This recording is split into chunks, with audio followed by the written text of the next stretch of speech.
গুন্ডাগিরি করছে, ওসব গুন্ডাগিরি আমরা কোনো পরোয়া করি না, আমরা কোনো পরোয়া করি না। ওই হাবিবের মতন গুন্ডা আমরা 1 ঘন্টাতে ঘরে ঢুকিয়ে দিতে পারি, ওয়েট করুন না। ও মুর্শিদাবাদের নওদার পুলিশ প্রশাসনকে নিয়ে অ্যাডিশনাল এসপি মজিদ খানকে পকেটে পুরে, এই মজিদ খান কাশ্মীর থেকে প্রথমে এসেছিল এসডিপিও কাঁদি, 2 বছর থেকে এখানে অ্যাডিশনাল এসপি হেডকোয়ার্টার। এ পুরো তৃণমূলের দালাল। এই দালালকে ইলেকশন কমিশন এর বিরুদ্ধে কারবাই করা উচিত। আর ওই যে গুন্ডা হাবিবকে অ্যারেস্ট করা উচিত। আমার ব্লক সভাপতির গাড়ি ভেঙেছে, সে হ্যাকেল হয়েছে, আমার গাড়িতে আঘাত করেছে, আমাকে প্রাণে মারার চেষ্টা করেছে।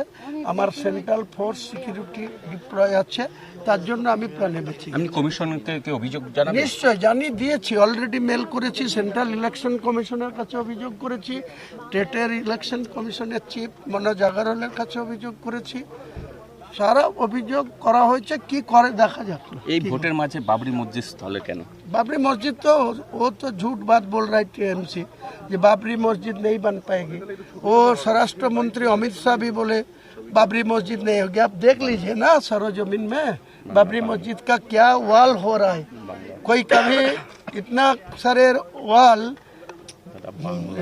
इंडिया में, दुनिया में, इंडिया में, सारा भारत में कोई मस्जिद का इतना सारे मजबूती दियाल कोई देखा हो रहा है। বাবরি মসজিদের কাছে আসার একটাই কারণ যে আমি মির্জাপুর যাব ভিজিট করতে, তার আগে এটা পড়ছে। অনেক অপপ্রচার, অনেক বিরোধিতা। মমতা ব্যানার্জি বলছে অযোধ্যায় গিয়ে করুক, অমিত শাহ বলছে আমরা ক্ষমতায় আসলে বাবরি মসজিদ হতে দেবো না। তো অমিত শাহ তো ভারতবর্ষের গৃহমন্ত্রী, তা আমার কাজ তো চলছে, আপনারা দেখে যান। তা ক্ষমতা থাকলে তো বন্ধ আগেই করতো। দেশের ক্ষমতায় আছে, সে বন্ধ করতে পারেনি, তাহলে রাজ্যের ক্ষমতা দখল করে আবার কি করে বাবরি মসজিদের কাজ বন্ধ করবে? আমার তো বোধগম্য হয় না।